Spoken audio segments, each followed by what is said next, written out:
twins say Billionaire on Christmas Eve, he's stunned by their identity. Flames danced against the winter sky as Dunham Mansion burned on Christmas Eve. The Gothic windows that once symbolized wealth and power now framed an inferno that threatened to consume decades of secrets within its walls. Inside his third-floor study, George Dunham remained oblivious, his attention fixed on spreadsheets that had long served as substitutes for human connection. 2 floors below, Clara Anderson clutched her uniform, frozen between duty and survival. The ancient electrical panel she'd begged to have replaced now spewed sparks like angry fireflies.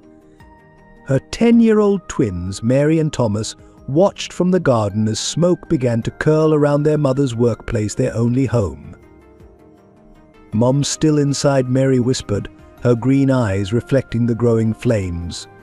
Thomas squeezed his sister's hand, both sharing the same thought: they couldn't stand by and watch everything they loved turn to ash. As the twins raced into the burning mansion, a gust of wind tore through the grand hall, sending a photograph spinning through the air. It landed at Mary's feet, a black and white image of a young maid standing beside a garden bench, her eyes hauntingly familiar.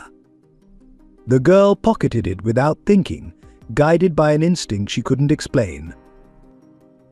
"Split up," Thomas commanded, his voice steadier than his trembling hands. "You find Mum, I'll warn Mr. Dunham." The mansion's marble floors, cold and unwelcoming for so many years, now burned hot enough to melt their cheap shoes. Smoke filled the service stairs where they'd spent countless hours playing invisible games, dreaming of a day they might matter to the man whose name adorned their home. Through the thickening haze, Thomas spotted George's office door, always closed, always forbidding. Inside, the billionaire remained trapped in his self-imposed isolation, unaware that his salvation would come from the children he'd never bothered to notice. Mary found their mother trapped in the service elevator, flames approaching from both sides. Clara's face, pressed against the small window, transformed from fear to horror at the sight of her daughter. "Mary, run. Save yourself." But Mary Anderson, age 10, had inherited more than her mother's green eyes. She'd inherited her courage. As the fire consumed the mansion's past, fate prepared to forge new bonds in the crucible of that Christmas Eve inferno, bonds that would connect the man who had everything except love with the family who had nothing except each other. George Dunham stood before the Victorian mirror in his private study, adjusting his perfectly knotted silk tie, a daily ritual that served as armor against human connection. At 55, his meticulously trimmed grey hair and tailored suits couldn't hide the emptiness that had taken residence in his eyes decades ago. The lines etched deeply around his mouth weren't laugh lines, they were trenches dug by years of scowling at balance sheets and dismissing human concerns as inefficiencies. 20 years earlier, he'd inherited Dunham Mansion and its staff from parents who'd taught him that wealth was a wall to be built between oneself and the world. Richard and Eleanor Dunham had been masters of absence, leaving their only son in the care of an endless parade of nannies and tutors. Each Christmas and birthday, they'd send expensive gifts with cards signed by their secretary, teaching young George that love could be quantified in dollar signs and delegated to subordinates.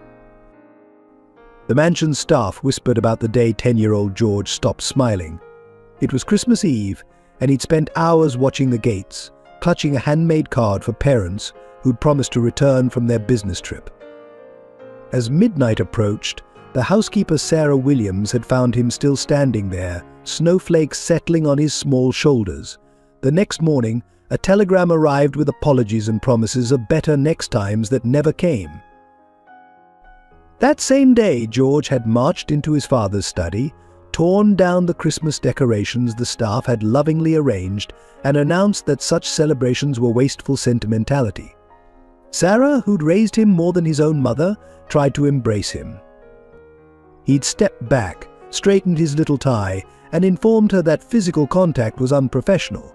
She was dismissed the following week for emotional interference with the family heir. The pattern continued through his adult years.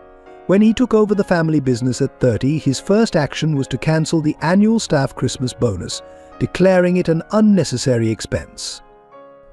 Employees who'd served the family for generations found themselves replaced by cheaper alternatives if they dared question his decisions. Maintenance requests were ignored, staff quarters deteriorated, but the mansion's facade remained impeccable, much like its owner.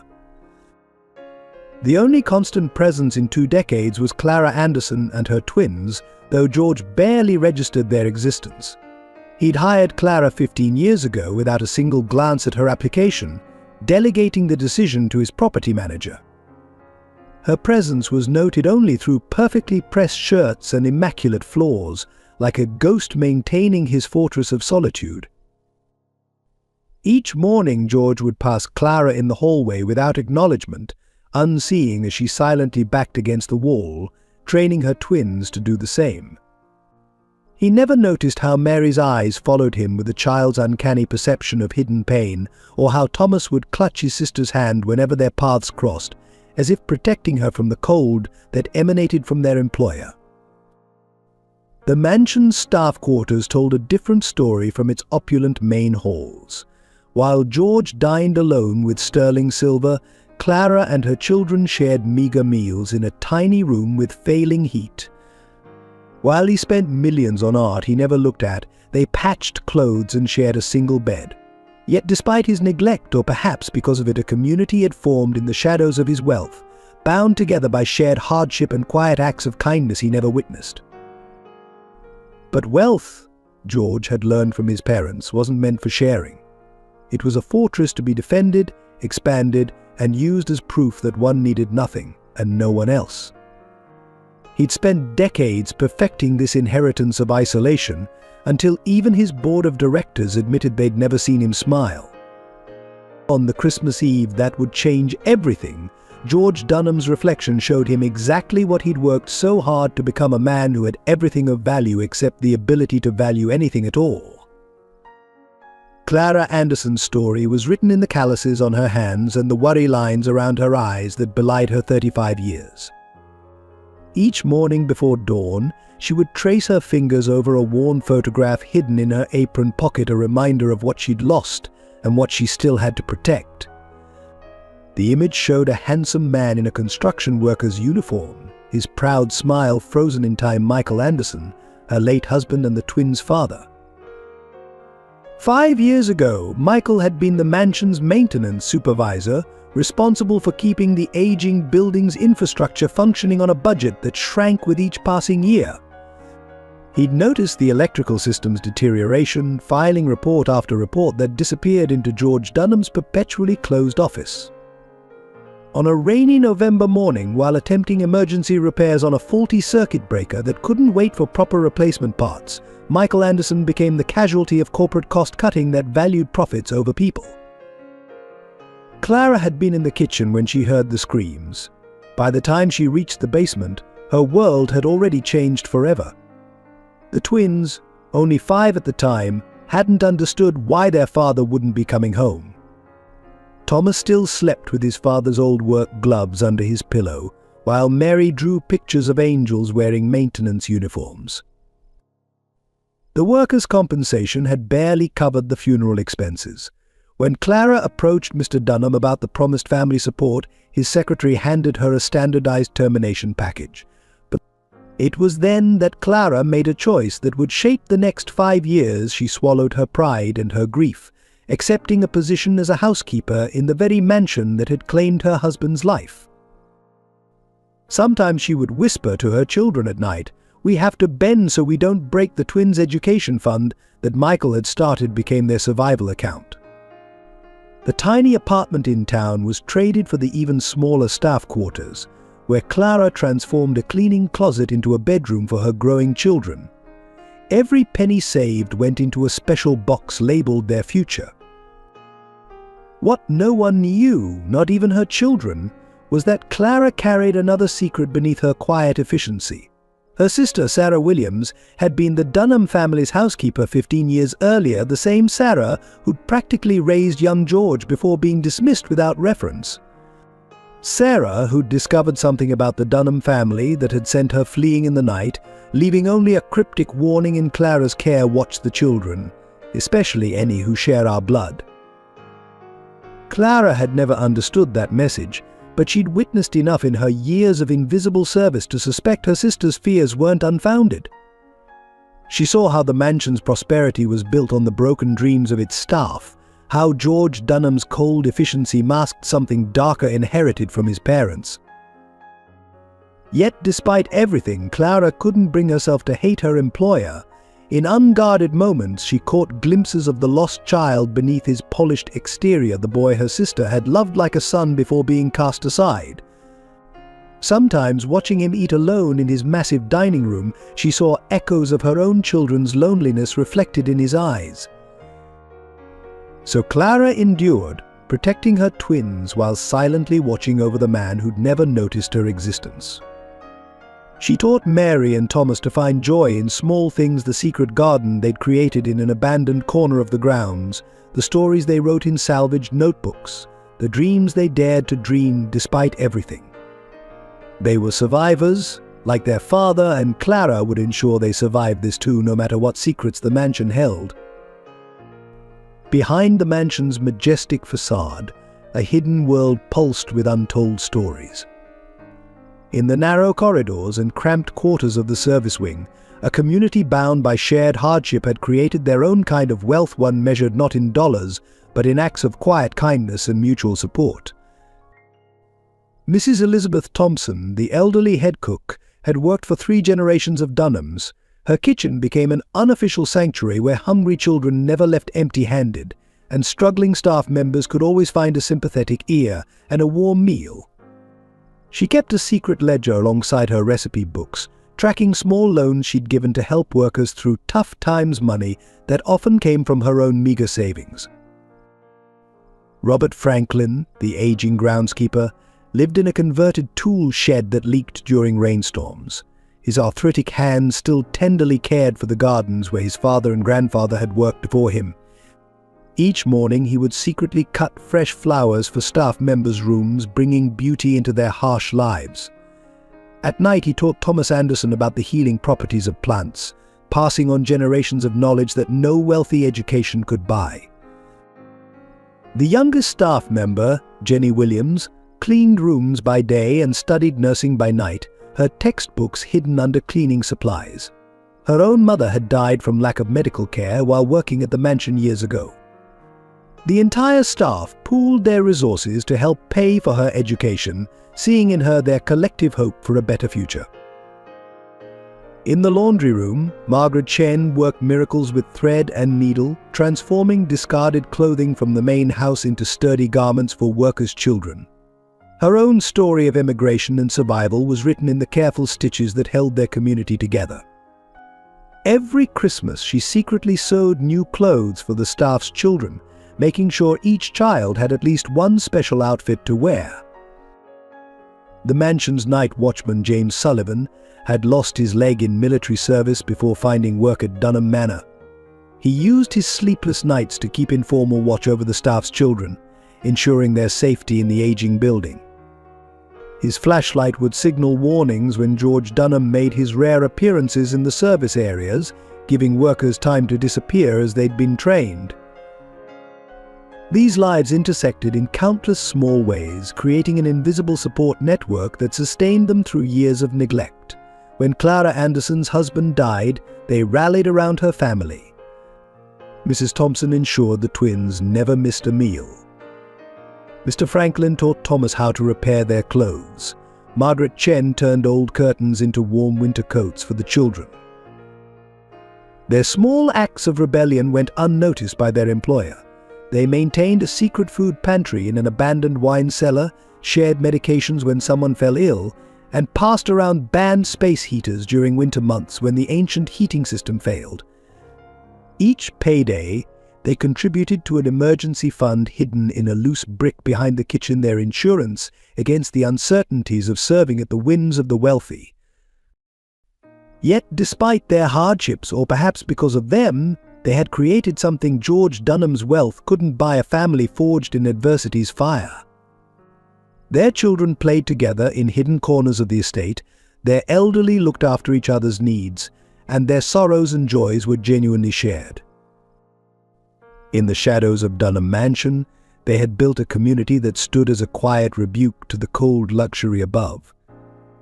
Their wealth might not have shone in their worn clothes or calloused hands, but it shone in their unfailing support of each other, in their children's laughter, and in their determination to survive with dignity intact. The morning after the fire cast an ashen pallor over what remained of Dunham Mansion. Fire investigators moved through the smouldering ruins like archaeologists unearthing a civilization's collapse. George Dunham stood among them, his expensive suit stained with smoke, watching as years of calculated negligence revealed their true cost. "Mr. Dunham," the chief investigator's voice cut through the winter air, "we need to discuss our preliminary findings." He held up a melted mass of wiring, its copper core green with corrosion. This electrical system wasn't just old, it was criminally outdated. We found maintenance requests dating back 5 years, all marked denied or postponed by your office. The investigator pulled out a thick folder, its edges singed.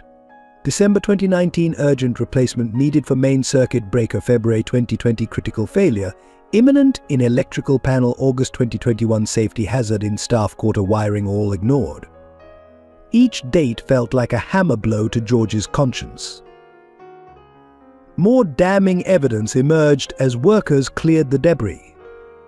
In the staff quarters, they found makeshift electrical repairs, desperate attempts by maintenance workers to keep their families safe with limited resources. Space heaters hidden in walls, jury-rigged wiring, and handwritten warning signs telling children which outlets might spark. Clara Anderson stood apart from the group, her usual composed demeanor cracking as she watched them uncover the truth. Her hands trembled as she held Michael's old maintenance logbook, rescued from the ruins. Each entry was a testimony to her husband's growing desperation as he tried to protect the people living under his care. The last entry she spoke softly, but her words carried across the debris-strewn courtyard. It's dated the day before he died. She read aloud, main breaker showing critical signs of failure. Emergency repair attempted. If denied proper replacement, God help us all. The revelation hit George like a physical blow. He remembered that maintenance request had dismissed it without reading, too focused on quarterly profits to consider human costs. Now, standing in the ashes of his arrogance, the true price of his negligence became clear. "There's more," the investigator continued, his voice heavy. The fire suppression system in the staff wing hadn't worked in years. The emergency exits were partially blocked by stored furniture. If those children hadn't acted. He left the sentence unfinished, but its implications hung in the air like smoke. Workers continued to unearth evidence of systematic neglect, rotting support beams hidden behind expensive wallpaper, water damage covered by precious artwork, load-bearing walls weakened by ignored repairs. Each discovery painted a picture of a house maintained for appearance while its foundations crumbled. In a cruel twist of irony, they found the safe in George's office had protected its contents perfectly. Inside lay stacks of denied maintenance requests, each one marked with the same rubber stamp cost reduction priority. The most recent was dated just a week before the fire, a desperate plea from the night watchman about sparking wires in the children's corridor. As the evidence mounted, other staff members began to speak up. Mrs. Thompson revealed how she'd kept children away from certain areas known to be dangerous. The groundskeeper admitted to boarding up rooms where the floor had become unstable. Each testimony added another layer to the pattern of negligence that had nearly cost lives.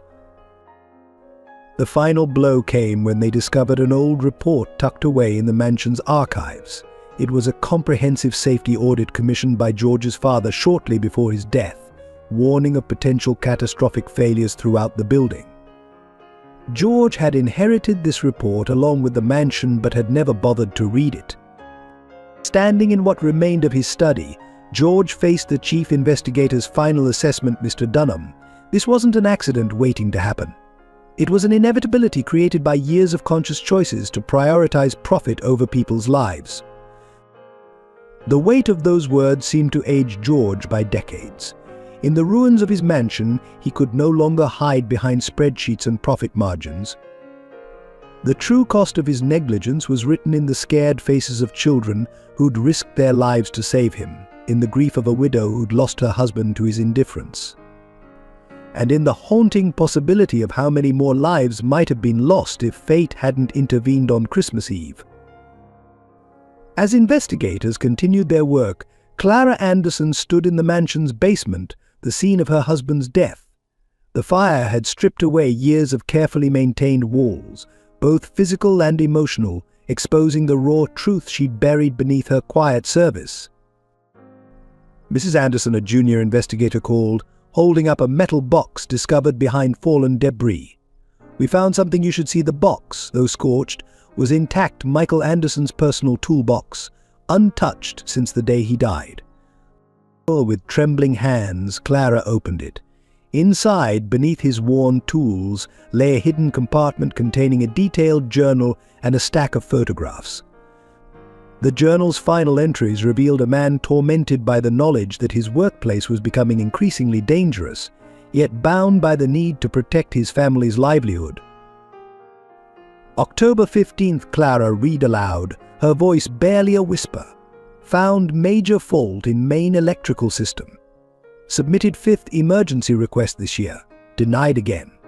Mr. Dunham's secretary didn't even take it to his office. Children living in these quarters. Can't sleep knowing the risk." The photographs showed progressive deterioration throughout the mansion, exposed wiring near children's beds, crumbling foundations masked by expensive carpets, water damage threatening structural integrity. Each image was dated, documented, and accompanied by desperate notes in Michael's precise handwriting. November 1st, started repairs myself after hours, using my own savings for parts. Can't wait for approval anymore. If they find out, I'll lose my job. If I don't act, someone will die. George Dunham, who had drifted to the basement drawn by the commotion, stood frozen in the doorway. The investigator's lights cast harsh shadows on his face as Clara continued reading entries that chronicled her husband's final days. November 10th, main breaker showing critical signs. Needs specialized equipment we can't afford. Requested emergency funds. Denied. Going to attempt temporary fix tomorrow. God forgive me if I'm not skilled enough. Clara's voice broke as she reached the final entry, November 11th. If anything happens to me, the evidence is hidden in panel box C. Eleanor Dunham's death wasn't an accident. The same neglect that killed her is still here. Clara, my love, keep our children safe. The revelation struck like lightning. Eleanor Dunham, George's mother, had died in the mansion 15 years ago. The official report cited natural causes, but Michael's notes painted a different picture. Mr. Dunham, the chief investigator, spoke gravely. Your mother's death certificate lists cardiac arrest as cause of death. But according to these notes, she was electrocuted by a faulty connection in her private bathroom, a hazard that had been reported multiple times. George staggered, gripping the doorframe for support. That's impossible, he whispered. Father said. He told me she died peacefully in her sleep. Your father covered it up, Clara spoke. Years of suppressed anger finally surfacing. Just like you covered up Michael's death. He wasn't just fixing a broken circuit that day, he was trying to prevent another tragedy like your mother's. The investigators exchanged glances as Clara pulled one final item from the toolbox, a letter addressed to George Dunham, dated the morning of Michael's death. The paper was stained with what looked like blood. He wrote this to you, Clara said, handing over the envelope with steady hands. He never got the chance to deliver it. George opened the letter, reading aloud, Mr. Dunham, by the time you read this. I'll either have saved lives or lost my own trying. The mansion's electrical system isn't just failing, it's a killer waiting to strike again. Your mother's death should have been a wake-up call. I've gathered evidence, documented everything. Don't let more people die to save money. My children live here. Your staff's children live here. They deserve to feel safe in their beds. If something happens to me, please take care of my family. Michael Anderson. The basement fell silent except for the sound of water dripping somewhere in the darkness. Clara stood straighter, years of quiet submission falling away. Michael died trying to prevent exactly what happened last night. He died protecting people who were never protected by those meant to protect them. And after his death, you didn't even attend his funeral. George Dunham, the man who had built his empire on cold efficiency and emotional distance, felt something inside him shatter. In Michael Anderson's final words, he heard echoes of his mother's death, of every ignored warning, of every time he'd chosen profit over people's lives. The truth had finally broken through the walls of his carefully constructed world, and nothing would ever be the same. In the days following the fire's revelations, Mary and Thomas Anderson became unlikely bridges between two worlds that had long existed in parallel at Dunham Mansion. Their courage during the fire had forced George to see what he'd spent years overlooking: the human hearts beating beneath the hierarchy he'd built. The change began quietly during a tense meeting about temporary housing for displaced staff. George was delivering another cold assessment of costs when Mary's small voice cut through his monologue. "Uncle George," she said, shocking everyone with the familiar address, "why don't we all stay in your winter cottage? The one where you played chess with Thomas during the fire." The room fell silent, staff members holding their breath at such unprecedented familiarity. George started to deliver his usual dismissal, but stopped short when he met Mary's green eyes that somehow held both childhood innocence and ancient wisdom. In them, he saw something he'd forgotten existed: pure, unconditional faith in human goodness. "The cottage has 12 bedrooms," Thomas added softly, his father's practical nature showing through. "We could all fit if we share like we do in the staff quarters, and nobody would have to sleep in their cars like Mrs. Thompson did last night." The mention of his elderly cook sleeping in her vehicle struck George like a physical blow. He looked around the room, really seeing his staff for the first time, their exhausted faces, worn clothes, and dignified determination to survive yet another hardship he'd created. Yes, he found himself saying "the cottage." Of course, "We'll all go there." The words came out before he could analyze their financial implications, spoken from a place he thought had died with his mother. That evening, as families moved into the cottage, the twins continued their quiet revolution. They convinced George to help carry boxes, introduced him to staff members' children he'd never known existed, and somehow maneuvered him into joining a communal dinner in the cottage's large kitchen. "Try Mrs. Thompson's soup," Mary insisted, pushing a bowl toward him. "She makes it with love. That's her secret ingredient." George, who hadn't eaten with others in decades, found himself tasting not just soup, but the comfort of shared meals he'd forgotten. Thomas, meanwhile, had spread his father's old maintenance logs on the kitchen table. "See these drawings," he explained, pointing to detailed sketches. "Dad made them to show where everything needed fixing. I've been learning to read them. Maybe we could fix things right this time, together." The boy's words carried no accusation, only hope. George found himself sitting beside Thomas, looking at the mansion's infrastructure through the eyes of a man who died trying to protect its inhabitants. The technical drawings blurred as unexpected tears filled his eyes. Mary, noticing his emotion, simply took his hand. "It's okay to be sad," she said with a child's directness. "Mom says tears help wash away the hurt inside, like rain cleaning the air after a storm." That touch, the first human contact George had allowed in years, broke something inside him. The wall between employer and staff, between wealth and want, between loneliness and love, began to crumble. Over the next few days, the twins continued their gentle assault on George's defenses. They drew him into their games, shared their simple joys, and showed him the mansion through their eyes.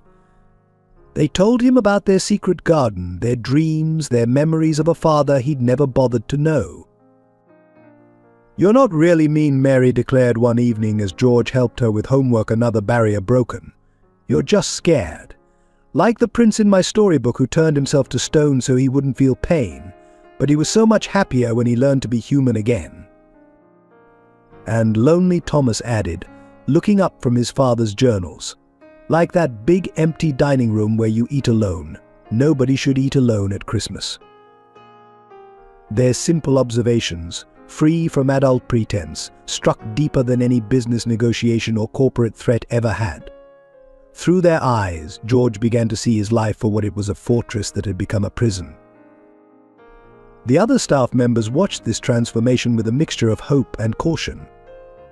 They saw how the twins' innocent love began to thaw decades of frozen emotions, how their simple questions made George confront truths he'd spent a lifetime avoiding.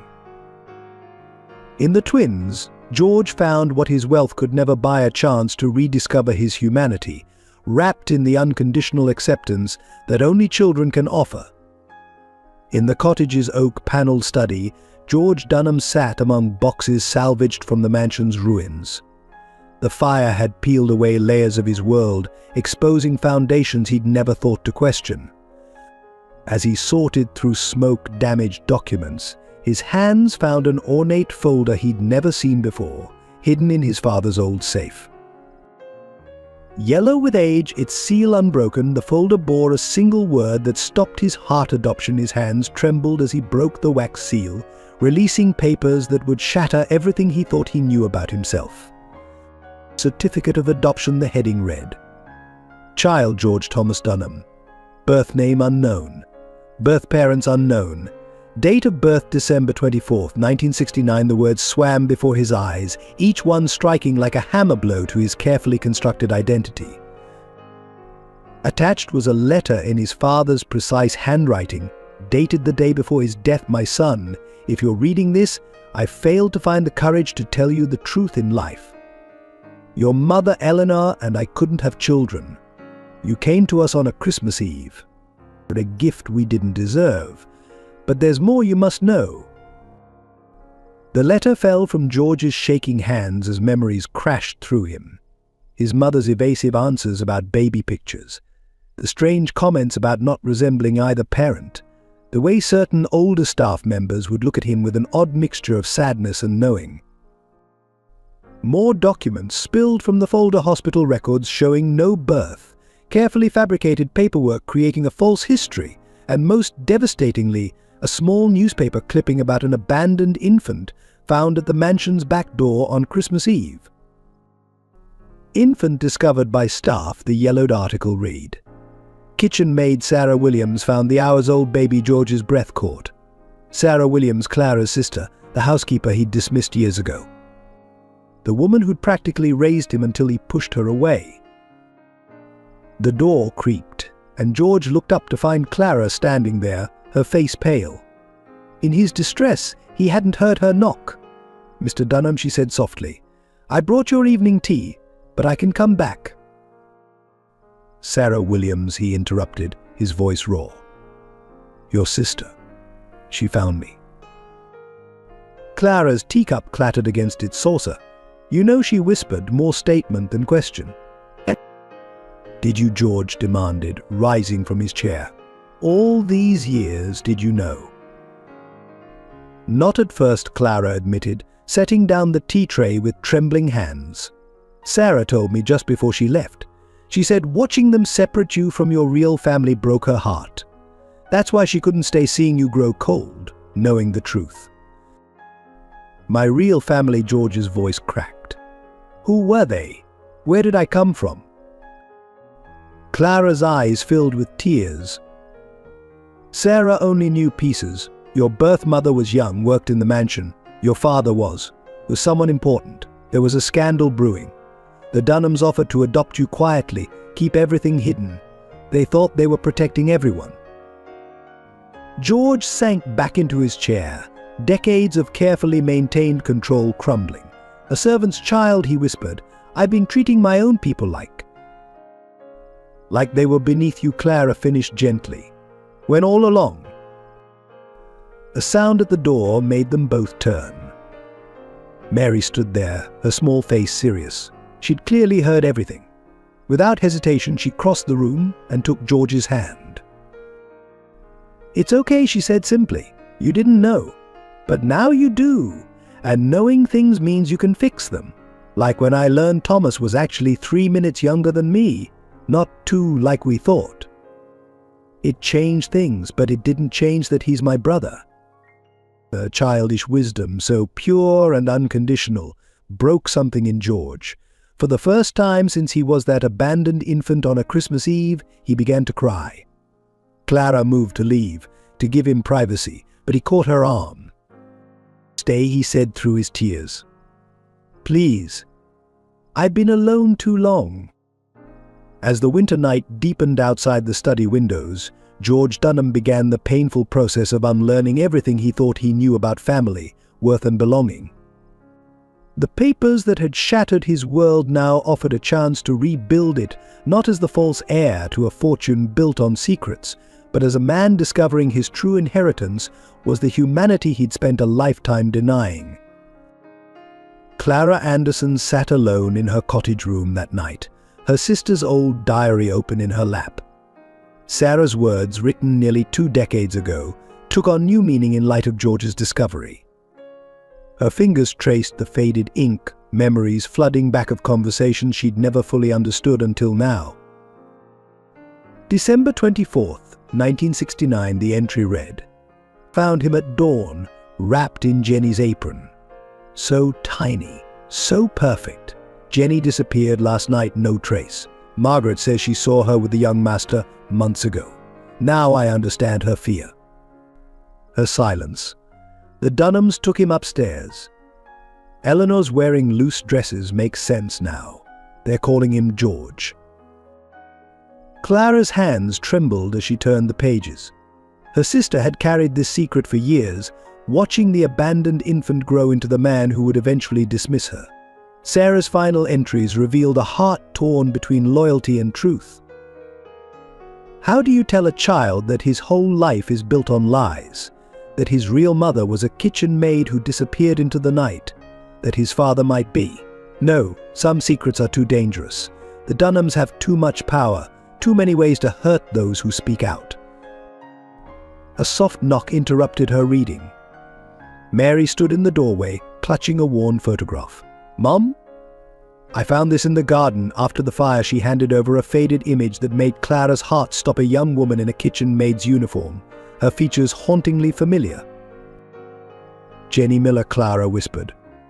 The same gentle eyes, the same determined set of the jaw she saw every morning in George Dunham's face. "Where did you find this?"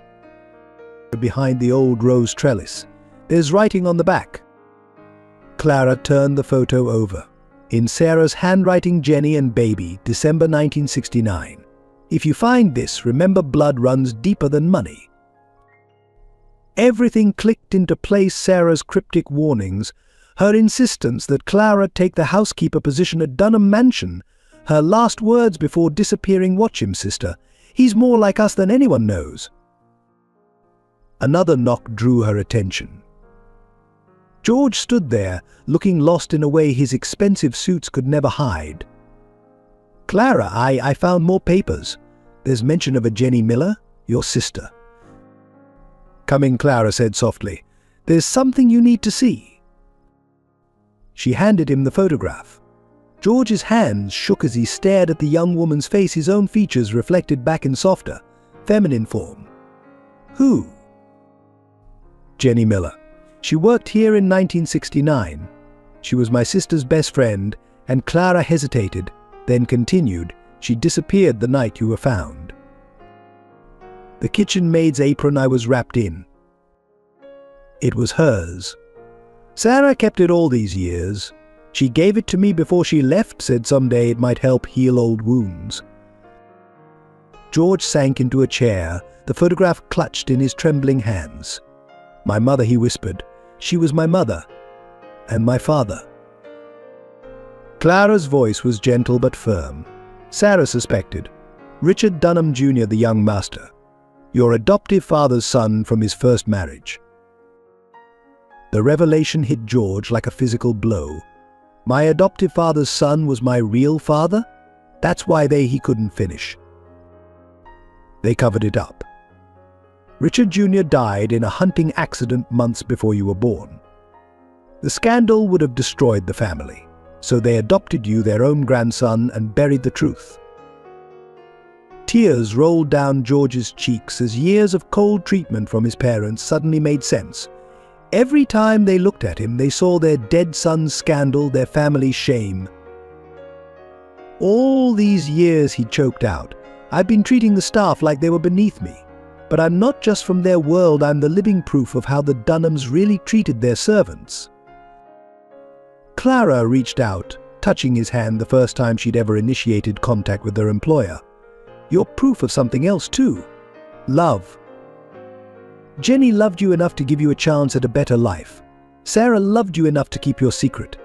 Even knowing the truth, she protected you. And I fired her. Drove away the one person who George's voice broke. Who saw you for who you really were. Clara finished. Not a Dunham heir, not a servant's child, but just George, a boy who needed love. They sat in silence as the winter wind howled outside.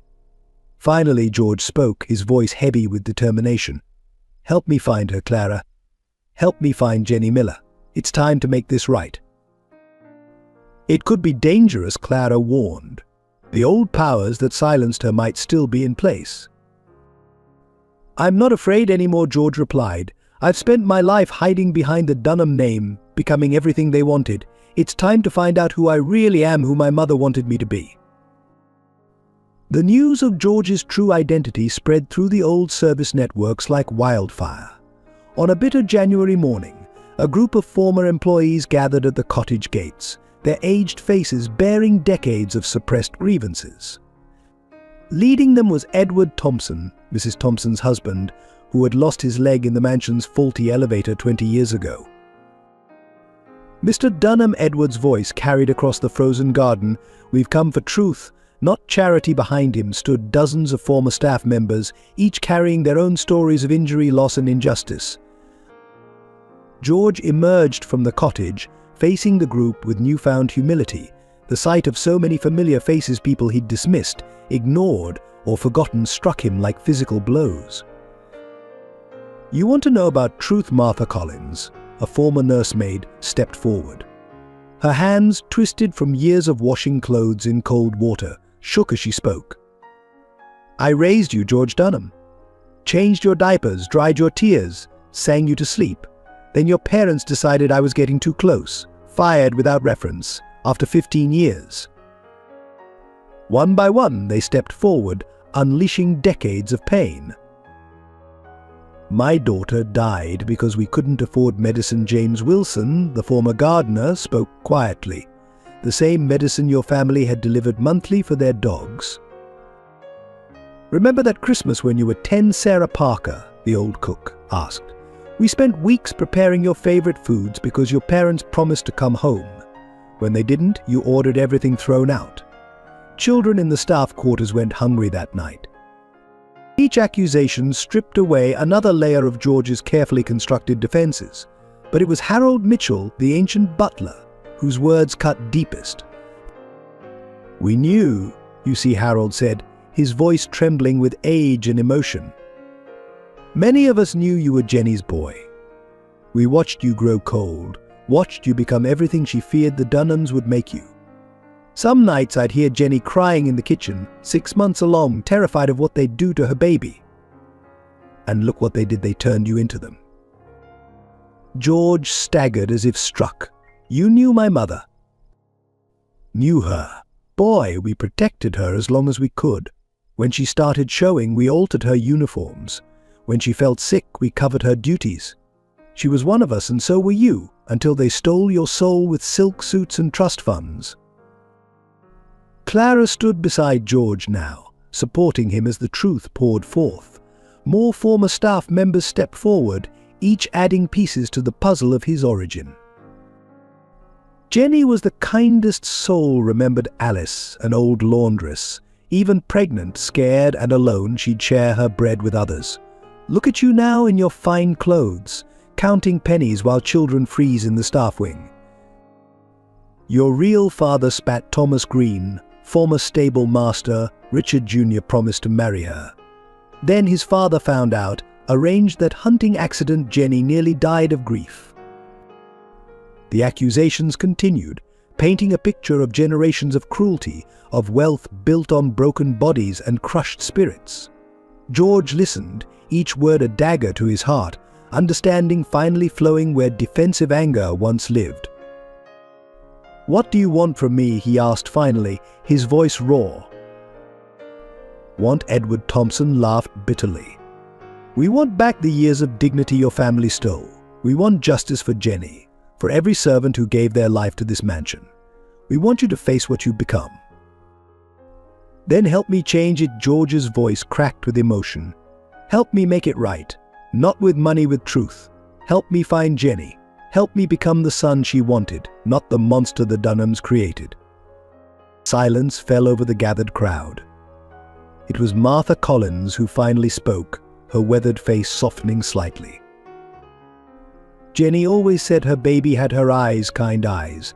I see them now for the first time since you were small. Maybe there's hope yet." One by one, the old servants shared what they knew about Jenny Miller, whispered stories, remembered conversations, clues preserved through decades of faithful silence.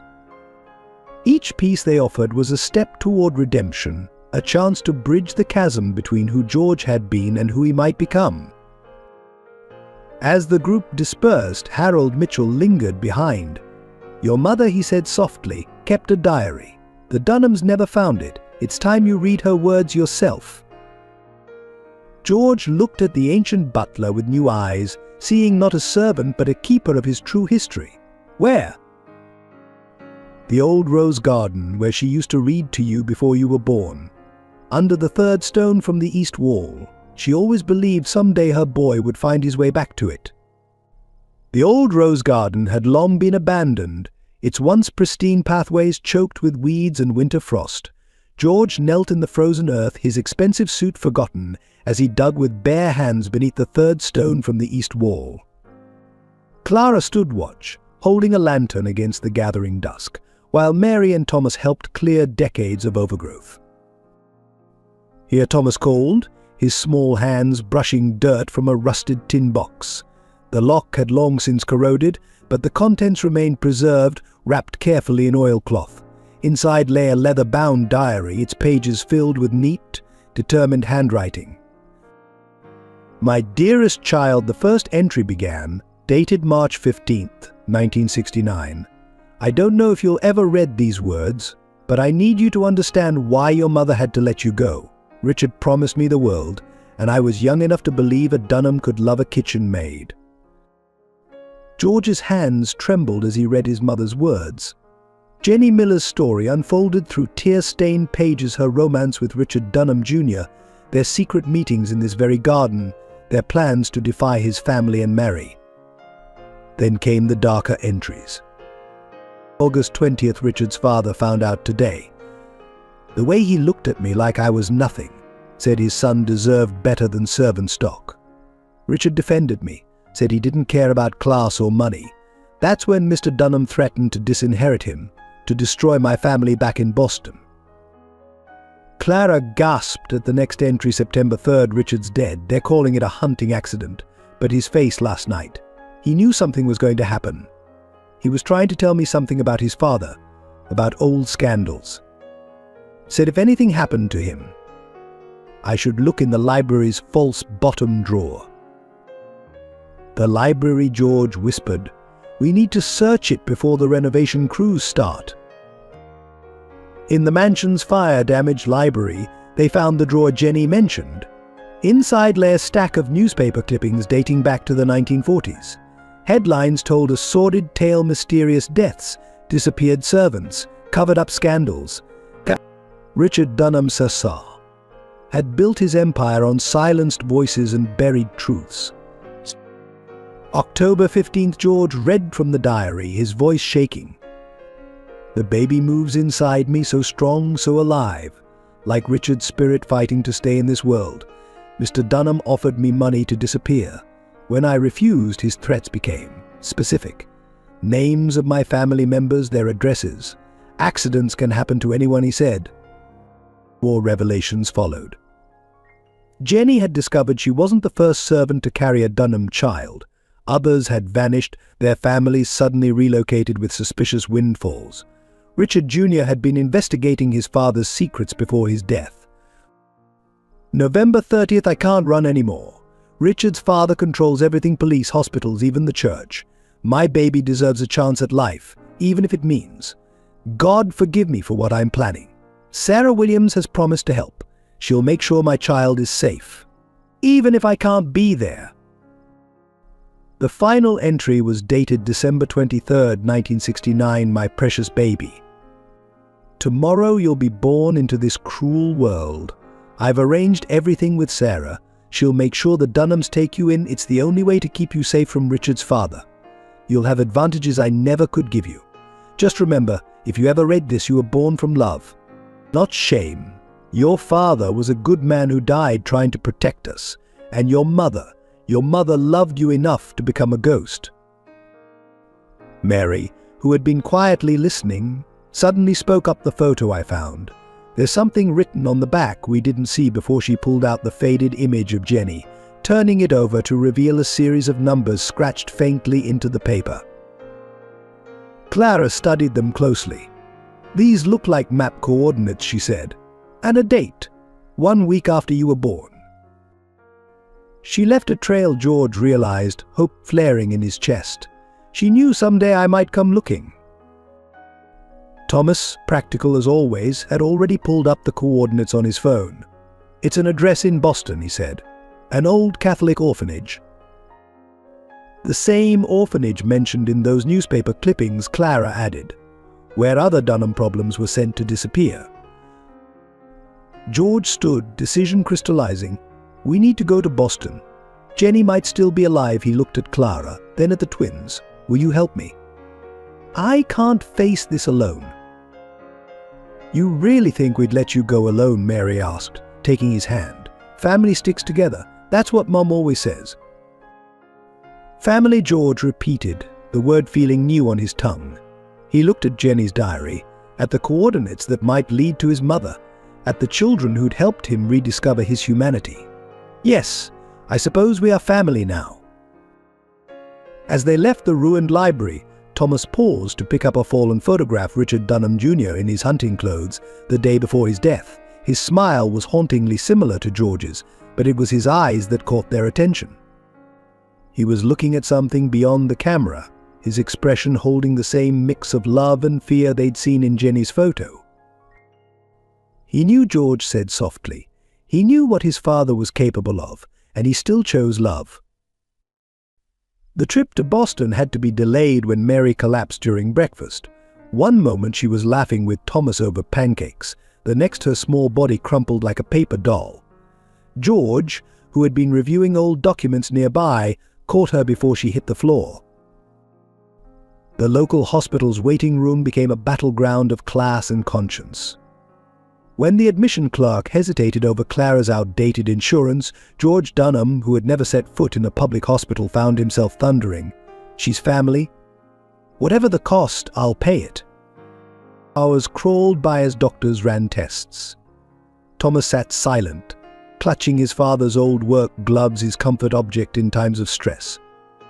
Clara paced, her usually calm demeanor cracking with each passing hour. George stood at the window, his world shifting yet again as he realized money couldn't rush medical science. When the doctor finally appeared, his grave expression sent ice through their veins. Mrs. Anderson, Mr. Dunham, we've found something concerning. He spread several scans across the light board. Mary has a rare genetic condition. It's treatable, but what? Clara's voice cracked. The treatment is experimental. Insurance won't cover it.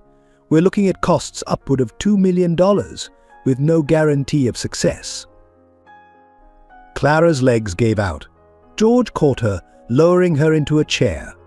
Money is not an issue, he said firmly. What else? The doctor hesitated. The condition. It's hereditary, usually passed down through maternal lines.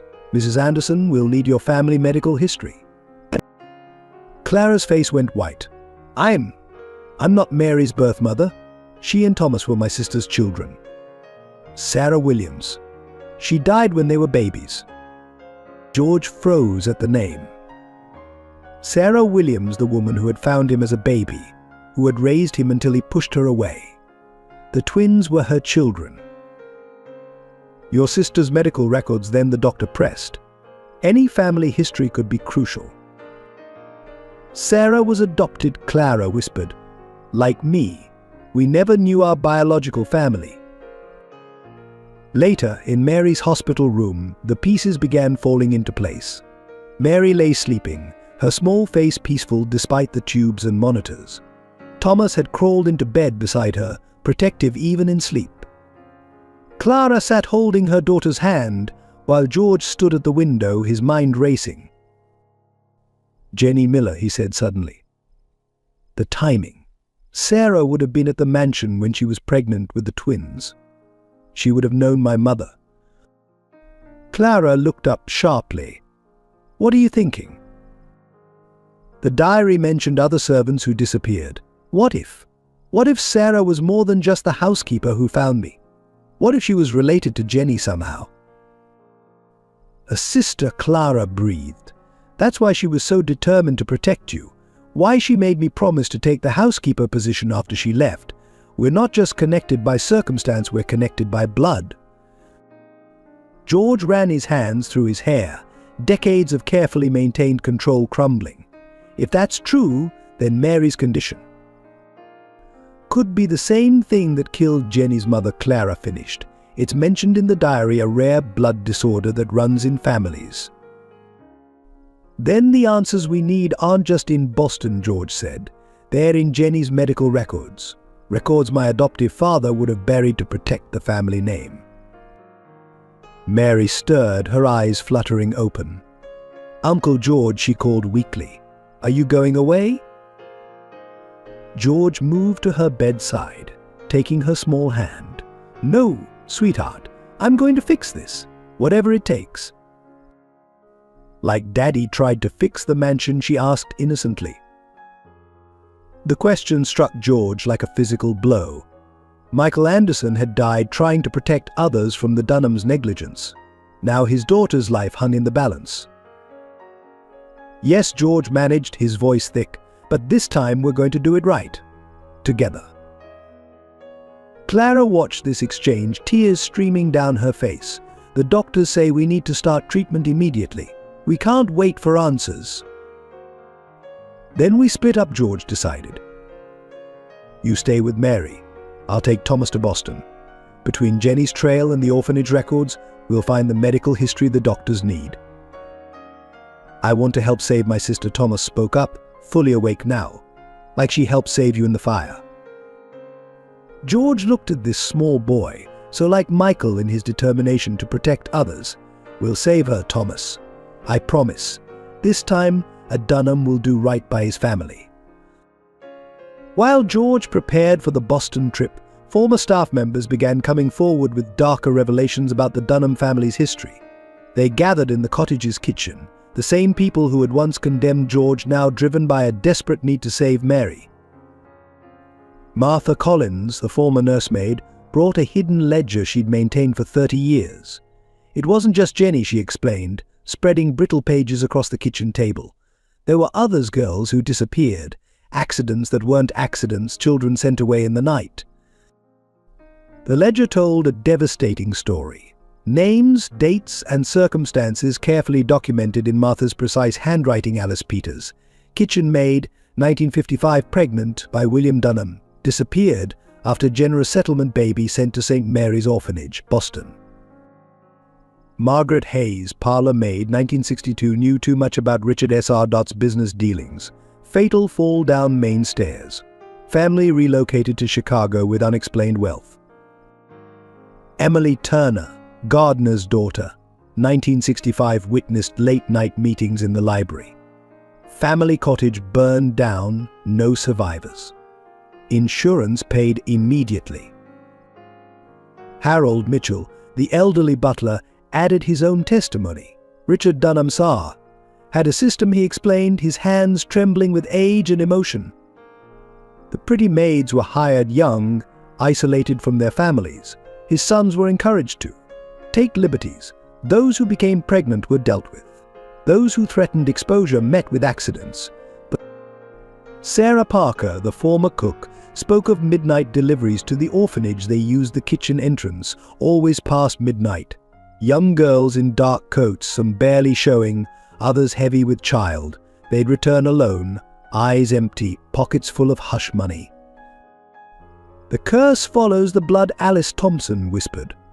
Her grandmother had served the Dunhams in the 1940s. Every generation, the same sickness strikes the women. Jenny's mother died of it. So did her grandmother. The Dunhams knew they kept records of everyone they ruined. George listened, each revelation adding to his understanding of the legacy he'd inherited. These records, he asked, where would my father have kept them? "The West Wing study," Harold replied. "Behind the false panel. Richard's SR kept everything, their medical histories, payment records, birth certificates. After the fire, Martha interrupted. Workmen found a safe in the rubble. The demolition crew was ordered to deliver it directly to the bank." George's expression hardened. "Which bank?" "First Boston Trust," Harold said, "where all Dunham secrets go to die." Thomas, who had been quietly listening, suddenly spoke up. "Like the secrets that killed my Aunt Sarah." The room fell silent. Clara gripped her son's shoulder, but Thomas continued, his young voice steady. "I heard you talking. Aunt Sarah found out something about the Dunhams, didn't she? Something about Uncle George's real parents. That's why she had to run away." Martha nodded slowly. "Sarah discovered Jenny's medical records, realized the condition affecting the Dunham women wasn't just hitting servants' families. It was the other way around. The Dunhams were the carriers. Jenny wasn't just any maid's daughter.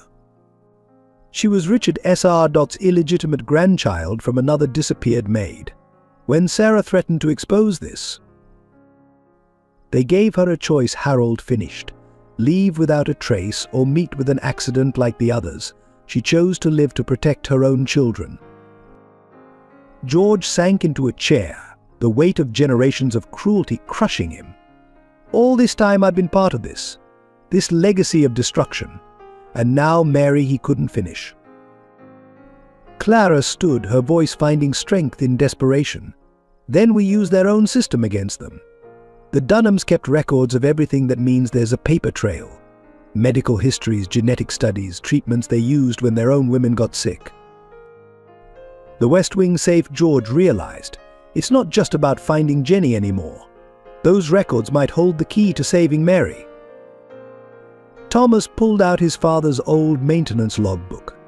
Dad made notes about the bank's security system when he serviced it. He wrote down everything.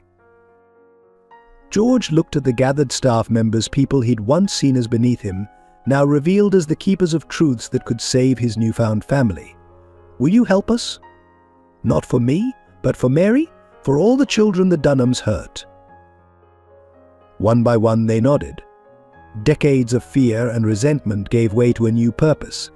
The sins of the fathers would not claim another innocent child. The first Boston Trust loomed before them, its granite facade as imposing as the secrets it held.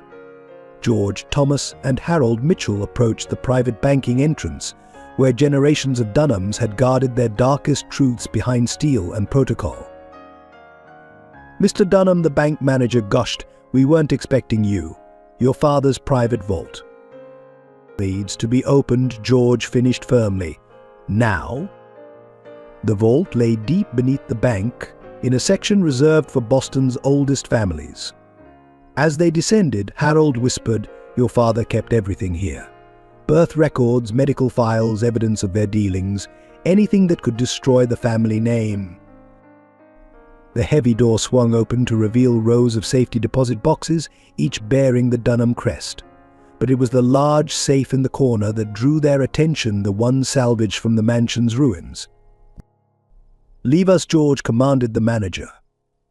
Once alone, he turned to Harold. "The combination. Sarah told me years ago Insurance, she called it. Richard S.R.'s birth year, backward. Then Jenny's room number at the mansion. Finally, the date you were found. The safe opened with a hiss of preserved air. Inside, meticulously organized files filled every inch. Thomas, his father's practical nature showing, began photographing everything with his phone while George and Harold searched. Here Harold's weathered hands trembled as he lifted a thick folder. Jenny Miller's complete file.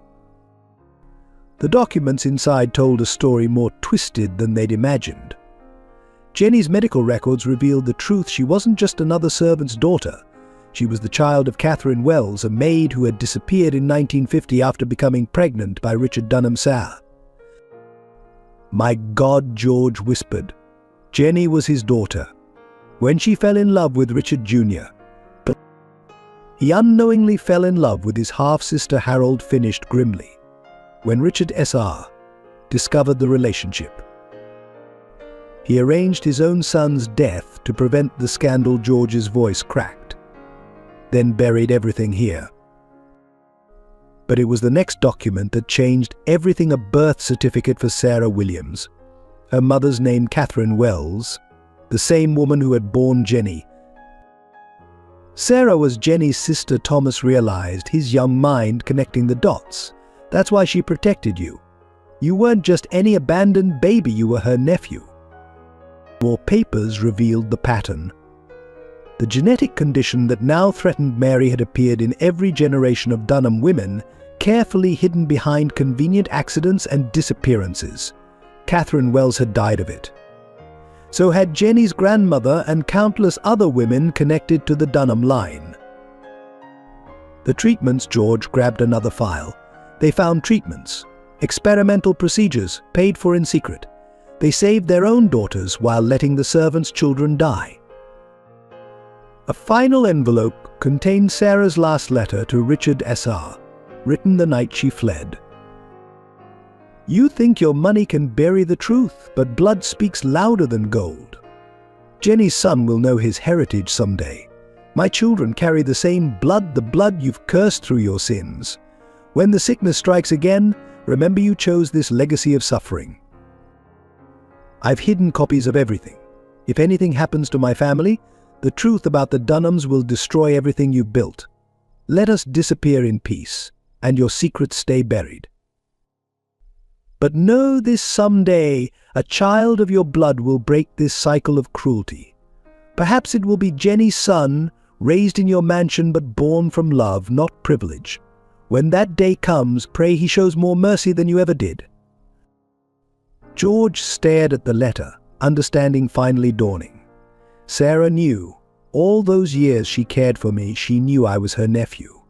When I fired her. "You rejected the only person who could have told you the truth," Harold said softly. "She left to protect her own children, Mary and Thomas, knowing the same sickness might strike them someday." "And now it has," Thomas whispered. "But the treatments they used, they're all documented here. Every procedure, every doctor, every facility." George gathered the files with trembling hands. "We have what we need to save Mary. But there's more addresses, contact information, places where other Dunham problems were sent."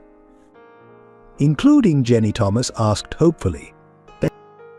"Including Jenny," George confirmed. "She's alive, hidden away in a private facility in Vermont. Paid for by the Dunhams to keep her silent. They emerged from the vault carrying generations of buried truths. But for George, the weight of paper in his hands felt like redemption. Finally, the secrets that had destroyed so many lives would serve to save one. While George raced to save Mary with the discovered treatments, his absence from Dunham Enterprises created a dangerous vacuum. The board of directors, led by Richard Maxwell, his father's oldest friend and advisor, convened an emergency meeting to seize control. "George Dunham has lost his mind," Maxwell declared to the assembled board members. "First, he wastes millions rebuilding staff quarters. Now he's draining company resources for some servants' medical treatment. This isn't the Dunham way." The mahogany-paneled boardroom, where generations of Dunhams had made their fortunes, now became a battlefield. Maxwell spread photographs across the table, George carrying Thomas through hospital corridors, sitting vigil by Mary's bedside, embracing Clara in moments of despair. "Look at him," Maxwell sneered, "living in a cottage with servants, treating them like family." Richard S.R. would be turning in his grave. "We have a fiduciary duty to protect this company from his emotional breakdown." The board members shifted uncomfortably as Maxwell presented the takeover documents. The bylaws are clear. If the CEO becomes mentally unfit, control reverts to the board. All we need is a majority vote. But Maxwell hadn't counted on Janet Chen, the newest board member. "Before we vote," she interrupted, "you should see this." She opened her laptop, displaying security footage from the old mansion. "Watch how those children saved George's life during the fire. Watch how he's changed since then." "Sentiment has no place in business," Maxwell snapped. "The Dunham fortune was built on tough decisions." "You mean decisions like murdering Richard Jr.?" Janet's voice cut through the room. "Or covering up the deaths of pregnant servants?" Maxwell's face went white. "How dare you?" "I worked my way up from the typing pool," Janet continued. 40 years watching, listening, keeping notes. I know every secret this company buried, including what really happened to Jenny Miller." The boardroom erupted in chaos. Older members who had helped cover up past sins faced younger directors demanding answers. Maxwell struggled to regain control, but the damage was done. "If you force this vote," Janet warned, "everything comes out. Every death, every payoff, every child sent away. Is that what you want, Richard? Your own role in all this becoming public?" Maxwell's composure cracked. "You have no proof." "Don't I?" Janet smiled grimly. "Why do you think Richard S.R. kept me on the board after his death? Insurance, he called it. Insurance against people like you who might try to repeat past mistakes." The takeover vote was temporarily suspended, but Maxwell wasn't finished. He made a desperate phone call from his car. "It's time. Release everything to the press. If I'm going down, I'm taking the whole Dunham legacy with me." Within hours, reporters besieged the hospital where Mary was receiving treatment. Headlines screamed about secret love affairs, mysterious deaths, and hidden heirs. George's phone exploded with calls from investors pulling out, partners distancing themselves, a lifetime of carefully maintained relationships crumbling. Clara found him in Mary's room, staring at his phone in despair. "They're destroying everything," he whispered. "The company, the foundation for the staff, the renovation plans. It's all falling apart." "Let it," Clara said firmly. "Some things need to fall apart to be rebuilt properly."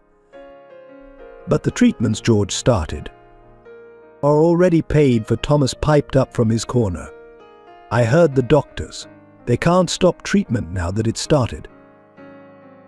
George looked at this small boy who had inherited his father's practical wisdom. "When did you get so smart?" "When I realized being rich or poor doesn't matter as much as being good," Thomas answered simply. Just then, Janet Chen arrived, slightly breathless. "George, you need to come back to the office. Not to save the company, to save the truth." She explained Maxwell's plan to release a twisted version of events, painting George as a delusional heir manipulated by grieving servants. "He's going to make you look crazy for helping Mary, for searching for Jenny. He'll destroy everything you're trying to build." George looked at Mary, pale but fighting in her hospital bed. At Thomas, so much like Michael in his quiet strength. At Clara, who had given him a second chance at humanity. He made his decision.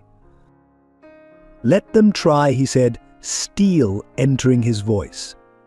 "I'm done hiding from the truth. Call a press conference. It's time everyone knew the real story of the Dunham family." "It'll cost you everything," Janet warned. "No," George smiled, taking Clara's hand. "It'll cost me nothing that matters. The real Dunham legacy isn't in bank vaults or boardrooms. It's here, in this hospital room, where we're fighting to break a cycle of cruelty that's destroyed too many lives." As Janet left to arrange the conference, George's phone buzzed with a text from the private investigators he'd sent to Vermont found her. Jenny Miller is alive. She wants to meet her son. Just as George prepared to face the press, Mary's condition took a devastating turn. The experimental treatment that had shown such promise suddenly stopped working. Her small body began rejecting the medication, triggering a cascade of complications that sent the hospital into emergency mode. "We're losing her," Dr. Patterson announced grimly as machines blared their warnings. "The genetic mutation is more aggressive than we anticipated. The standard protocol isn't enough." Clara collapsed against the wall, her strength finally breaking. Thomas clutched his father's work glove so tightly his knuckles turned white. George stood frozen, watching helplessly as medical staff swarmed around Mary's bed. "There has to be something," George pleaded. The Dunham records showed successful treatments. "Those treatments were 40 years ago," Dr. Patterson explained. "The condition has evolved. We need something more current, more targeted." He hesitated before adding, "There might be one option, but it's extremely experimental. And we'd need a genetic match, a blood relative with similar markers." Clara's head snapped up. "Jenny," she whispered, "if she carries the same genetic profile." "She's in Vermont," George said, already pulling out his phone. "But in her condition, moving her here could be dangerous." "Then we go to her," Thomas declared with a child's simple logic. "The doctors can do the treatment there." Dr. Patterson shook his head. "Mary's too unstable to move. We need Jenny here, regardless of the risk. And we need her within the next 12 hours. George made the call, his voice shaking as he explained the situation to the private facility's director. Minutes stretched like hours as they waited for a response. Finally, the director agreed, but with a warning: "Mr. Dunham, moving her could kill her. She's very fragile." "If we don't try, my daughter will die," George replied, the word daughter coming naturally now. "Please help us break this curse."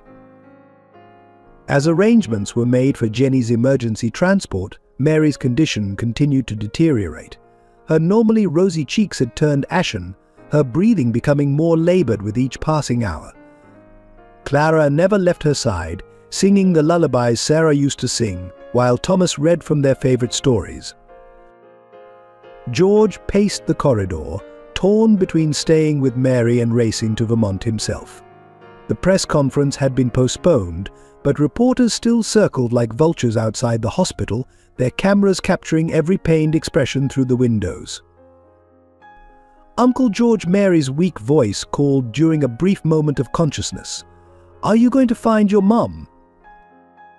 He rushed to her bedside, taking her small hand. "She's coming to help you, sweetheart, just like you helped me in the fire." "Good," Mary whispered. "Everyone needs their mum." Even Billionaire's, her attempt at a smile turned into a grimace of pain. The hours crept by with agonizing slowness. Updates from the transport team marked Jenny's progress leaving Vermont, crossing state lines, fighting traffic. Each minute brought either hope or despair. Then, just as Jenny's ambulance was reported to be an hour away, Mary's heart stopped. The room erupted into controlled chaos as the medical team fought to revive her. Clara's screams echoed through the corridor, while Thomas stood silent, tears streaming down his face. George found himself praying for the first time since childhood, bargaining with any power that would listen. "Come on, fighter," Dr. Patterson urged as he worked. "Your grandmother's almost here. Hold on." After what felt like eternity, a faint beep restored hope. Mary's heart was beating again, but the doctor's expression remained grave. "She's holding on, but barely, if Jenny doesn't get here soon." As if in answer to his unfinished sentence, sirens announced the arrival of another ambulance. Moments later, an elderly woman was wheeled into the room. Despite years of illness, Jenny Miller's eyes, so like George's own, held the same determination they'd shown in that faded photograph. "My granddaughter," she whispered, reaching for Mary's hand. "I won't let you carry this curse any further." The next hours passed in a blur of medical procedures. Blood was drawn, genetics compared, treatments prepared. Jenny insisted on staying conscious throughout, her presence seeming to give Mary strength even before the medical interventions began. Talk to her, Dr. Patterson encouraged as they waited for the treatment to take effect. Family connections can be powerful medicine. So Jenny spoke, her voice growing stronger as she shared stories of her youth, of Sarah's friendship, of the love that had defied class barriers. George held Mary's other hand, completing a circle of healing that spanned 3 generations. While Mary fought for life in the hospital, the truth about Richard Jr.'s death emerged from an unexpected source. Maxwell's secretary, racked with guilt over the board's attempted takeover, delivered a sealed envelope she'd been keeping for decades. "Your father made me swear to give you this if anyone ever threatened to expose the family secrets," she explained, hands trembling. He wrote it the night before his own death. Inside was a letter that shattered everything George thought he knew about his family. "My son. Hey, by the time you read this, the sins of our family will have finally caught up with us. The hunting accident that killed your real father, my firstborn son, was no accident at all. I watched my own father give the order, stood silent as hired men tampered with Richard's rifle. My boy died believing he could change the Dunham legacy. He'd discovered father's secret ledgers, the records of all the women he'd ruined, the children he'd erased. Richard was gathering evidence, planning to expose everything and make it right. Jenny wasn't just another maid he'd fallen for, she was father's own daughter from a previous indiscretion when they fell in love. When she became pregnant, father saw it as the ultimate threat to his empire. The truth of their relationship would have destroyed him. I tried to warn Richard that morning. The words stuck in my throat as he headed out for his last hunt. My cowardice killed my son as surely as father's bullet. When they brought his body back, father made it clear either I'd play my part in the cover-up, or Jenny and her unborn child you would meet similar accidents. So I became what father wanted: cold, ruthless, willing to sacrifice others to protect the family name. I took you from Jenny, thinking I could atone by giving you the advantages Richard wanted for his child. Instead, I watched you grow into the same monster father had created in me. The night I wrote this, I confronted father about his crimes. He laughed, said the Dunhams were above common morality. When I threatened to expose him, he reminded me that accidents could still happen to you, to Jenny in her hidden exile, to anyone who threatened his control. Hours later, father died in his sleep. The doctors called it natural causes. They didn't test for the poison I put in his evening brandy. I've spent years maintaining his system of silence and control, telling myself I was protecting you. But I've only perpetuated the cycle of cruelty that killed your real father.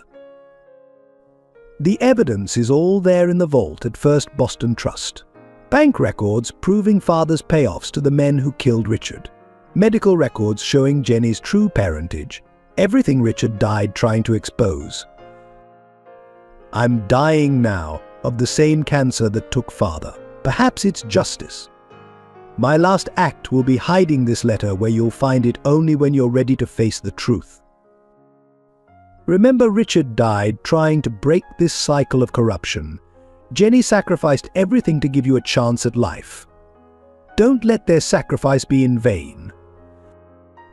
Your father, who never deserved that title. Richard Dunham, Sr. George read the letter 3 times, each reading bringing new waves of horror and understanding.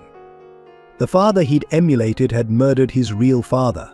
The grandfather he'd admired had orchestrated a death to hide his own sins. Jenny's voice came softly from Mary's bedside. I tried to warn him that morning. Begged Richard not to go hunting. He just smiled, said some things were worth dying for.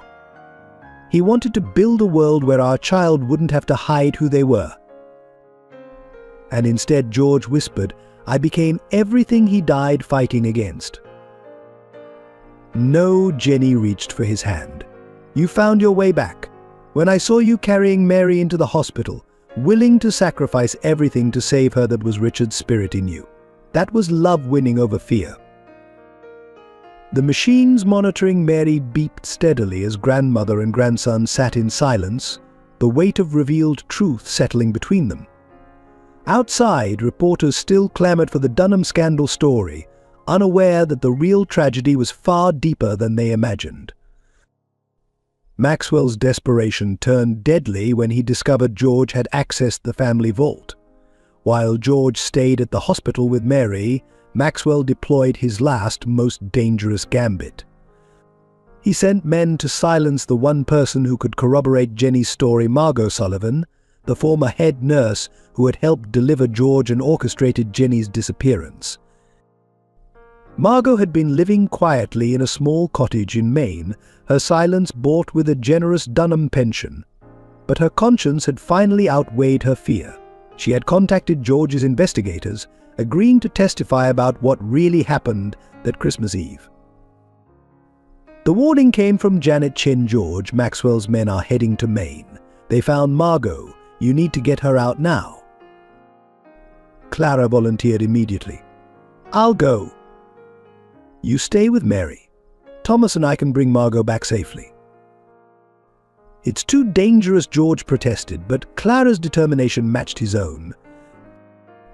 I'm Sarah's sister, she reminded him. We know how to disappear when we need to.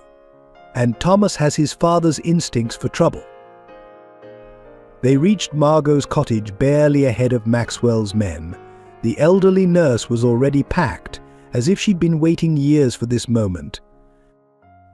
I should have spoken up decades ago, Margot said as they rushed her to the car. The night you were born, Jenny made me promise to protect you. Instead, I protected the Dunham's secrets. They were halfway back to Boston when Thomas spotted the black SUVs in the rearview mirror. Mum, he warned, his voice steady despite his fear. We've got company. Clara's hands tightened on the steering wheel, channeling every evasive driving technique Michael had taught her. Hold on, she ordered, taking a sharp turn onto a service road. The chase through dark Maine roads became a test of will versus weaponry. Maxwell's men had guns and training, but Clara had a mother's determination to return to her daughter's bedside.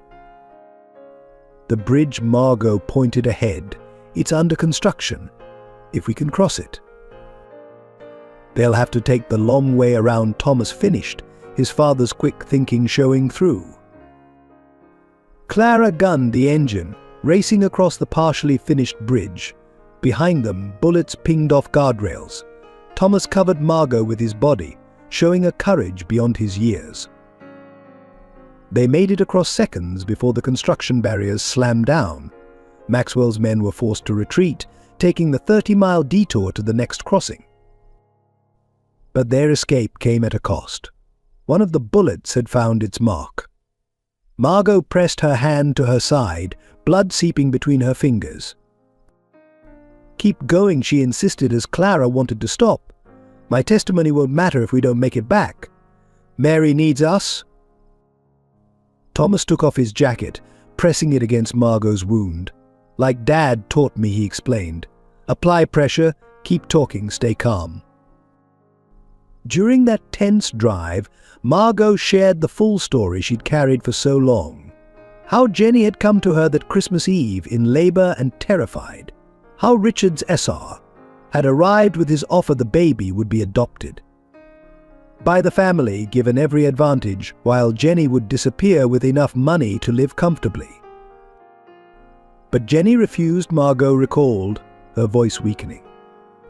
Said she'd rather raise you in poverty than let them twist you like they had Richard Jr. That's when Richard's SR made his real threat not to Jenny, but to every servant who had helped her.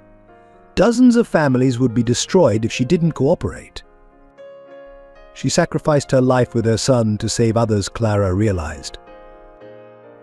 Just like Sarah did later, Margot nodded. When she discovered the truth, they threatened her children too. The Dunhams always knew where to apply pressure. They reached the hospital as dawn broke. Medical staff rushed Margot into surgery while Clara and Thomas hurried to Mary's room, still wearing clothes stained with Margot's blood. George took one look at them and understood. Maxwell.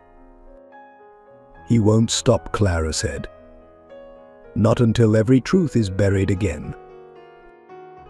Then we don't give him time to bury anything else, George decided. Call the press conference, now, while Margot's still alive to testify. But Mary Thomas began. Is teaching us all about courage, George finished, watching his daughter fight for life. It's time we showed some of our own. The hospital's conference room became ground zero for the dismantling of the Dunham Empire. As cameras rolled and reporters leaned forward in their seats, George Dunham stood at the podium, Jenny Miller and Clara Anderson flanking him like guardian angels. The Dunham name, he began, his voice steady, has been built on blood money and buried secrets. Today that ends. For the next hour, he laid bare every dark truth, his true parentage, Richard Jr.'s murder, generations of exploited servants, the genetic disease they'd hidden at the cost of countless lives. With each revelation, stock tickers showed Dunham Enterprises' value plummeting. Our real estate holdings were built on stolen land, he continued, ignoring his phone buzzing with panicked calls from investors. Our medical patents were developed through unauthorized experiments on servant families. Every brick in the Dunham mansion was mortared with someone's suffering. From the back of the room, Maxwell fought to be heard. He's delusional. The stress of recent events is nothing compared to the stress our family inflicted on others. George cut him off, like ordering men to chase down and shoot at a car carrying a 10-year-old boy and an elderly nurse. The reporters erupted in questions as George detailed the attempt on Margot's life. Police officers moved to detain Maxwell, who shouted desperately, "You're destroying everything your family built."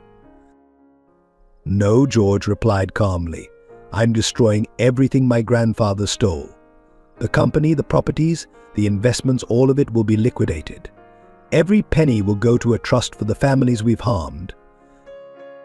The announcement sent shockwaves through Boston's financial district. Dunham Enterprises stock went into freefall. Business partners scrambled to distance themselves. Old money families who had looked the other way for generations suddenly found their own secrets under scrutiny.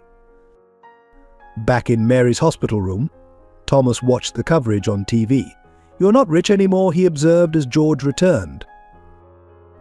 "No," George admitted, sitting heavily in the bedside chair. "Everything I thought I owned was built on lies. The mansion, the companies, the trust funds, it's all gone or going." "But you have us," Mary whispered from her bed, briefly conscious. "That's better than money." Clara touched George's shoulder. "What will you do now?" "Start over. Honestly, this time.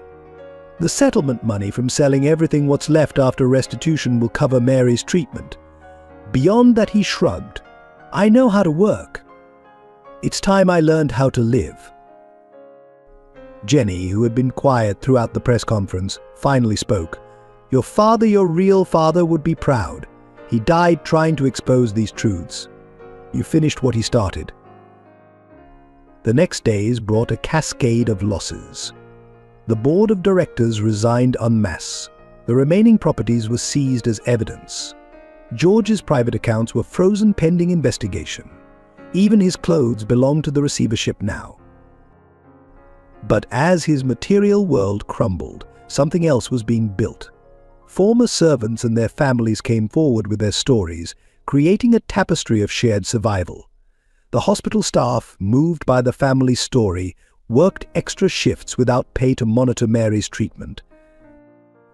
"You know what's funny?" George said to Clara one evening, wearing borrowed clothes and eating cafeteria food. "I've lost everything I spent my life accumulating, but I don't feel poor." "Because you're finally rich in the things that matter," she replied, watching Thomas read to his sleeping sister. The final blow came when the Historical Society declared the partially rebuilt mansion a crime scene, halting George's plans for a community center. The construction workers, now unpaid, continued working anyway. "We're not doing it for money," their foreman explained. "We're doing it for Mary, for all the children who deserve a better legacy than the one the Dunhams left." George stood in the hospital corridor that night, watching Boston's lights twinkle beyond the window. His phone, once constantly buzzing with business demands, was silent. His wallet, once stuffed with credit cards, held only a worn photo of Jenny and Richard Jr. in the mansion's garden. Yet somehow, facing this complete dismantling of his world, George Dunham felt truly wealthy for the first time in his life. The turning point came through a bundle of letters found in Margot's personal effects after her surgery. Still recovering, she had instructed nurses to give them to George. Correspondence between Sarah Williams and Jenny Miller spanning 2 decades of secret communication. George sat in Mary's hospital room, Clara beside him, as they opened the first letter dated Christmas Eve, 1969. "Dearest Jenny, he's beautiful. Your son has your eyes and Richard's smile. Sarah's caring for him now, while the Dunhams prepare their story. I wish you could see how tenderly she holds him, singing the same lullabies you used to sing in the kitchen. Remember our pact? Sarah swears she'll watch over him, guide him when she can. She's already loving him like her own. The Dunhams may have his days, but his nights will belong to people who knew and loved his parents. Stay strong, dear friend. Someday he'll know the truth. Margot." Letter after letter revealed the depth of Sarah's involvement in George's life. She hadn't just found him by chance that Christmas morning. She had been part of an elaborate plan to ensure his safety and connection to his true heritage. "My God," Clara whispered, reading a letter from 1975. "Sarah was there the night Jenny went into labor. She helped deliver you in the servants' quarters. Then she planned the whole discovery scene to protect both of you." The letters painted a picture of an underground network of care. Sarah had orchestrated everything: which nannies were hired, which servants worked closest to young George, even which books appeared mysteriously in his room, books Jenny had loved as a child. "When I fired her," George's voice cracked, "when I treated her like she meant nothing, she was fulfilling a promise to my mother, to keep me connected to who I really was." A letter from 1989, the year Sarah fled, revealed the final piece. "Jenny. They're starting to suspect. Maxwell saw the birth record discrepancies I planted years ago. It won't be long before they realize I've been gathering evidence all along. I have to disappear, but I'm leaving a trail. George is becoming everything we feared: cold, distant, a true Dunham. But I've hidden pieces of your story where he'll find them when he's ready. The photo in the garden, the diary behind the roses, even his father's last letter, all waiting for the day he learns to see with his heart instead of his wallet. Clara will continue our work. She doesn't know everything yet, but she has the same strength you had. Her children, I pray they'll help George remember how to love. Your son lives, Jenny, somewhere beneath the Dunham frost. Your boy still lives. All my love. Sarah." Clara sat stunned. She planned everything. Taking the housekeeper position after she left, keeping the twins close to you. It wasn't chance. It was Sarah's final gift to both of you. "And to you," George added softly. She protected her sister by giving her a position close to me, knowing someday I'd need the kind of love only family can provide. From her hospital bed, Mary stirred. "That's why Aunt Sarah always said we were connected by more than blood," she murmured. She knew love was stronger than money. The revelation settled over them like a gentle snow, erasing the harsh lines between servant and master, between wealth and worth. Sarah Williams hadn't just been a housekeeper, she had been the architect of redemption, planting seeds of love that would take decades to bloom. While Margot recovered in the hospital, her house in Maine yielded one final, devastating piece of evidence. In a hidden compartment beneath her floorboards, investigators found a metal box containing an old tape recorder and a stack of yellowed papers. The tape, dated the day before Richard Jr.'s death, captured a conversation that chilled George to his core. His grandfather's voice, instantly recognizable, spoke with cold calculation. The hunting trip is arranged. Stevens will handle the technical aspects, a simple malfunction of the rifle's safety mechanism. Tragic, but not suspicious. Maxwell, you'll ensure the local police understand the need for discretion. Maxwell's younger voice replied, and the girl. Jenny won't be a problem once Richard's gone. Women like her can be bought or buried. The papers accompanying the tape detailed the execution of their plan, receipts for modified rifle parts, payoffs to local officials, even hospital records proving Jenny's pregnancy had been known to Richard's SR before the accident. He planned everything, George said, his hands shaking as he read through the documents. The hunting party's route, the position of the shooters, even the witness statements. My father never had a chance. But it was the final document that revealed the true depth of the conspiracy. A letter from Maxwell to Richard SR, written the night before the hunting trip. All arrangements are complete. Our junior suspects nothing, though he continues to ask questions about the missing servants. Unfortunate timing with Jay's condition, but perhaps providential. His death will silence both problems. We have arranged for Jay's disappearance immediately after. The child, when it comes, will solve our succession issues neatly. A true Dunham heir, raised without uncomfortable questions about maternal lineage. The Irish girl, Sarah, may be trouble. She's too close to Jay. Recommend similar arrangements once dust settles. Clara, reading over George's shoulder, gasped. They were planning to kill Sarah too. That's why she ran. She must have found evidence of their plans. Janet Chen arrived breathless with more revelations. We found Maxwell's private files, she said. Decades of surveillance reports on Jenny, on Sarah, on everyone who knew the truth. He was Richard SR.'s clean-up man, handling problems for 3 generations of Dunhams. The evidence painted a picture of systematic elimination. Anyone who threatened to expose the family's secrets had met with convenient accidents or disappeared without trace. Richard Jr.'s death hadn't been an isolated incident, it was part of a pattern stretching back 50 years. But why keep the evidence, Thomas asked, his young mind cutting to the heart of the matter. Why didn't they destroy it? Insurance, Janet explained. Each person involved kept proof of the other's crimes. Mutual destruction if anyone talked. Classic power play. George stared at the documentation of his family's crimes. All those years I thought I was carrying on a proud legacy. Instead, I was perpetuating a dynasty built on murder. From her hospital bed, Margot spoke weakly. That's why I kept everything. Knew someday someone would need to know. The truth. She squeezed George's hand. Your father died, trying to change things.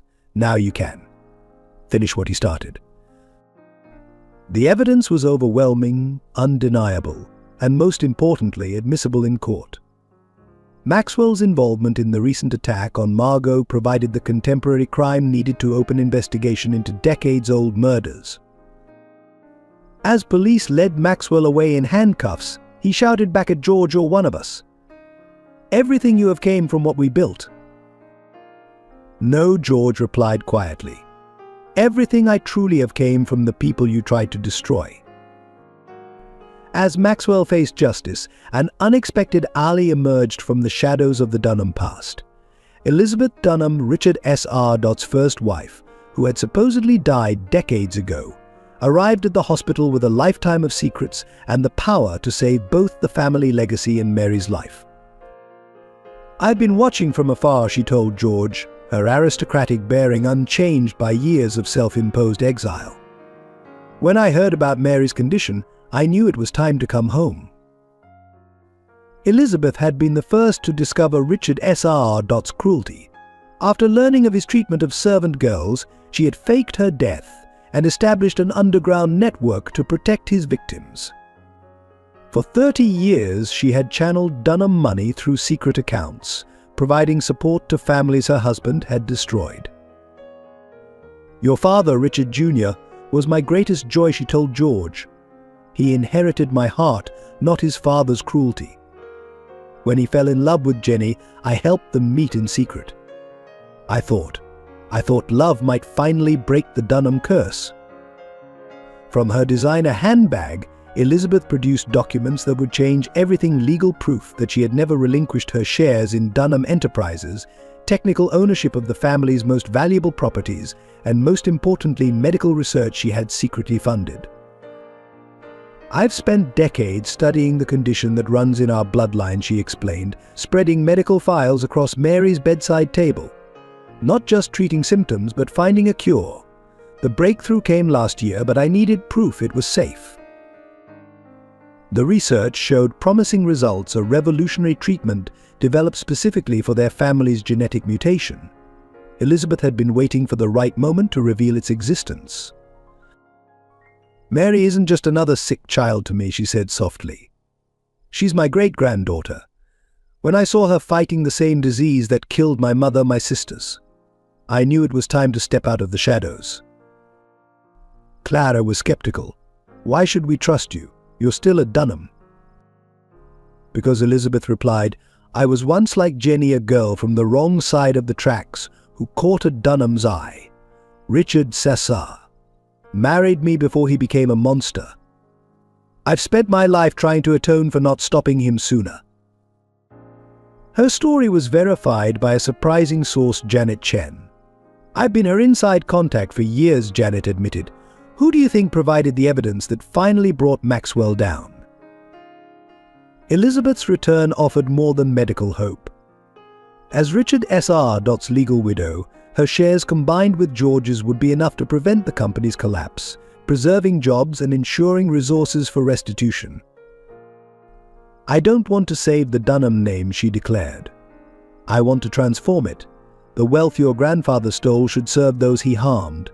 Together we can rebuild something worthy of your father's dreams. George studied this elegant woman who had sacrificed everything to fight evil from the shadows. In her face he saw echoes of his father's compassion, of his own journey from darkness to light. The community center, he said suddenly. The one we planned for the mansion. With your help.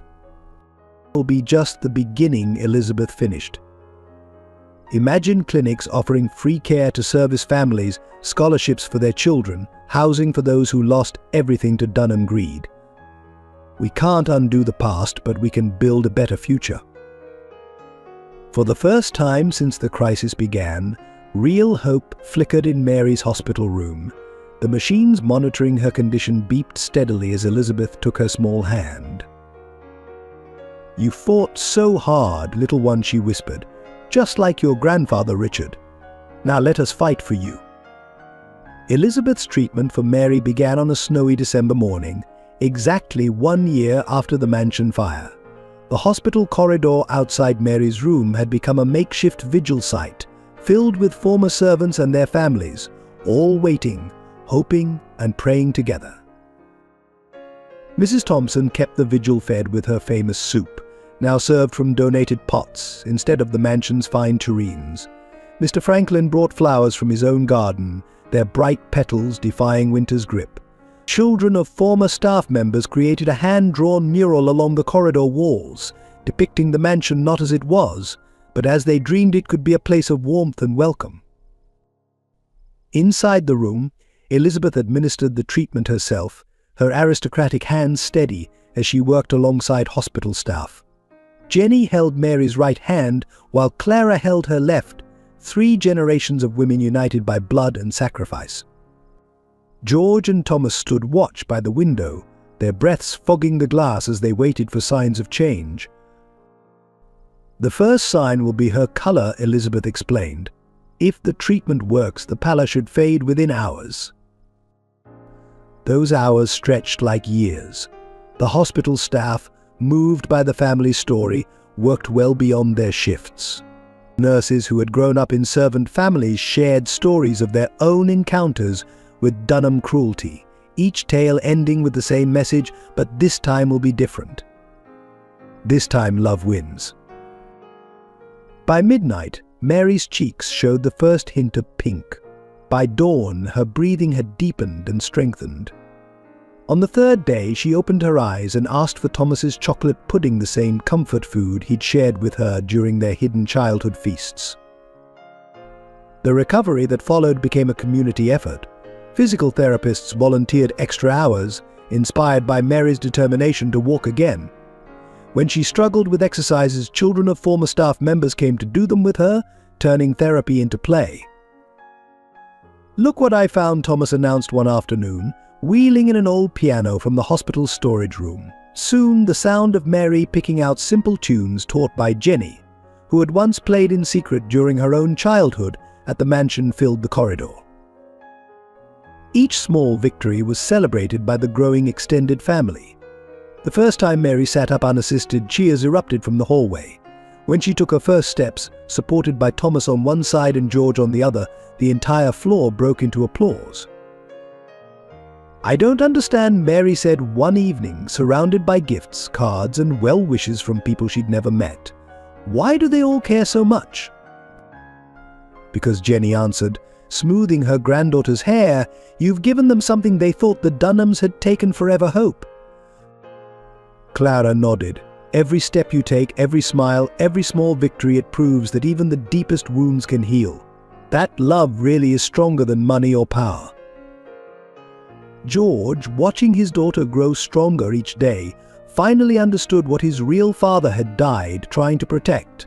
Not just Jenny, not just their unborn child, but the possibility of a world where wealth served compassion instead of crushing it.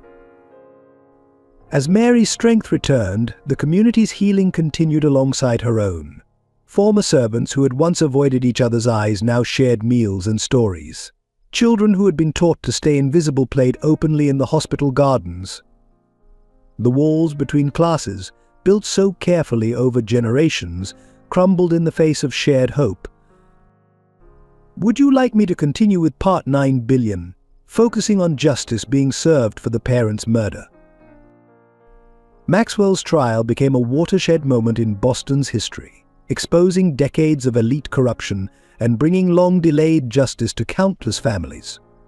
The courthouse filled each day with former servants and their descendants, each carrying stories of lives shattered by Dunham wealth and power. Elizabeth's testimony proved devastating.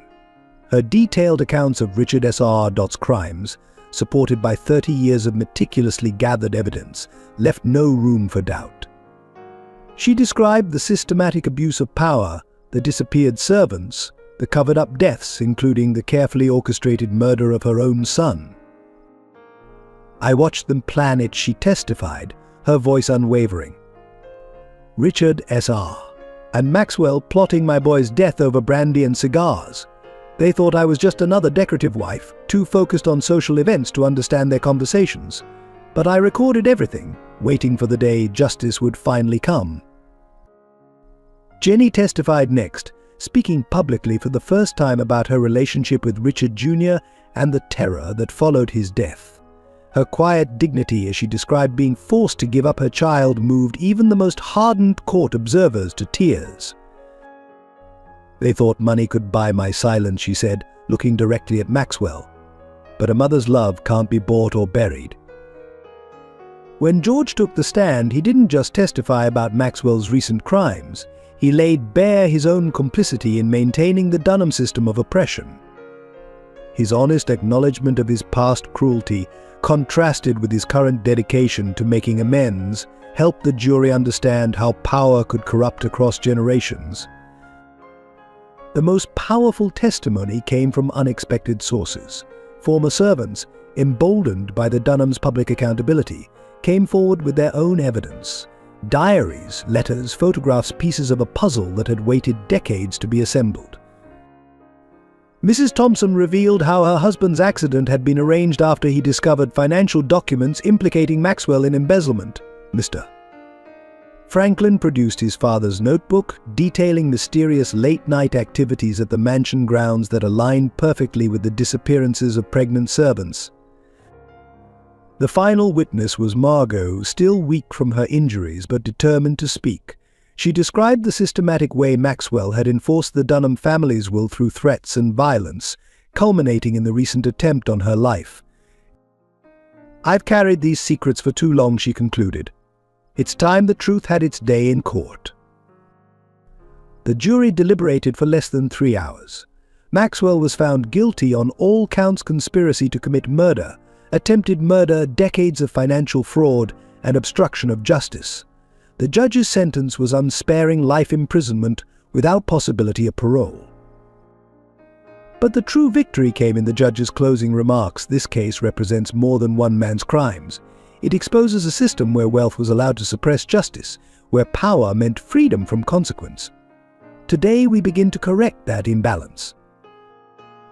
As Maxwell was led away, George stood with Jenny on one side and Clara on the other, their hands linked in unity. Behind them sat rows of former servants and their families, finally free to speak their truths without fear. "It doesn't bring Richard back," Jenny said softly. "But knowing his death helped expose these crimes. He would have wanted that." "The Dunham name will never be the same," Elizabeth added, joining them. "And that's exactly as it should be." Outside the courthouse, Mary waited in her wheelchair, Thomas standing protectively beside her. When George emerged, she asked simply, "Is it over?" "The cover-up is over," he answered, kneeling beside her. "But our work is just beginning." 1 year after Maxwell's conviction, the renovated Dunham mansion opened its doors with a new purpose. The grand entrance that had once intimidated servants now welcomed children's laughter. The halls that had hidden so many secrets echoed with sounds of play and learning. The Richard Jr. and Jenny Miller Memorial Home for Children arose from the ashes of the old order.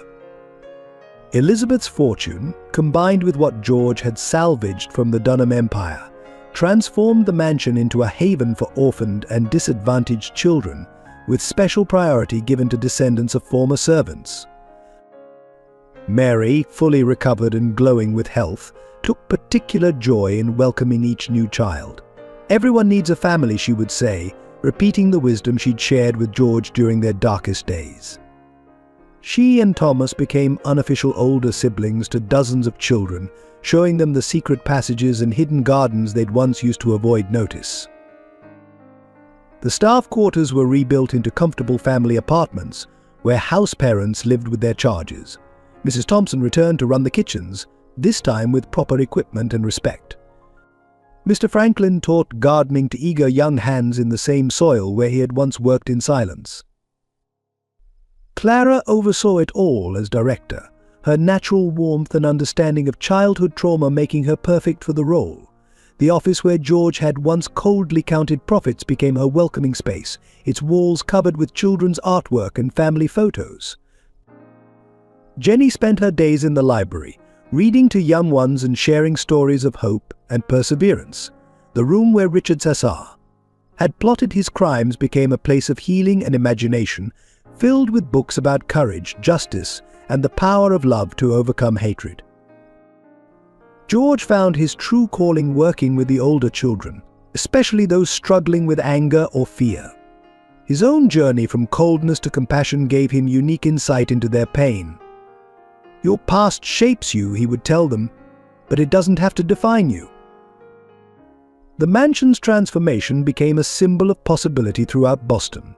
Other wealthy families, inspired by the Dunhams' public accountability, began examining their own histories and making amends. But the city's social landscape slowly shifted as ancient barriers between classes began to crumble. On Christmas Eve, exactly 2 years after the fire that had started it all, the mansion hosted a celebration unlike any in its history. Former servants and their families mingled with current staff and children. The Grand Hall, once a showcase of Dunham wealth, overflowed with shared food, music, and genuine joy. Mary and Thomas performed a piano duet, taught by Jenny. Clara and George danced together, no longer separated by class divisions. Elizabeth watched it all from her favorite corner, tears of joy in her eyes as she witnessed her late son's dream finally coming true. "Look what love built," Jenny said softly, joining her. From all that pain and darkness, look what grew. The evening ended with everyone gathering in the garden, where Richard Jr. and Jenny had once dreamed of a different future. Lanterns lit the winter night as George addressed the assembled crowd. This mansion was built on secrets and fear, but you've helped us rebuild it on truth and love. Every child who finds a home here, every family that heals here, proves that the greatest legacy we can leave isn't money or power, it's the courage to choose love over fear, forgiveness over vengeance, and hope over hatred. As snow began to fall, Mary started singing the lullaby Jenny had once sung to her unborn son. Other voices joined in, former servants adding harmonies their parents and grandparents had hummed in these same gardens generations ago. The music rose into the night, carrying with it the promise that even the deepest wounds could heal, that love could triumph over legacy, and that every ending could become a new beginning. The Dunham Mansion, once a monument to power and privilege, had finally become what Richard Jr. and Jenny had dreamed of so long ago, a place where love broke down all barriers and where every child knew they belonged. Thank you for joining us for this emotional journey of love, redemption, and the power of human connection. If this story touched your heart, please take a moment to share your thoughts in the comments below. We'd love to hear which moments resonated with you most and how you connected with the characters' struggles and triumphs. Don't forget to subscribe to our channel for more compelling stories that explore the depths of human experience. Your support helps us continue creating meaningful content that bridges hearts and minds. If you found value in this story, please consider sharing it with friends and family who might also be moved by its message of hope and transformation. Every like and share helps us reach more people with stories that matter. Thank you for being part of our storytelling community. Together we can spread the message that love truly is stronger than any legacy of pain.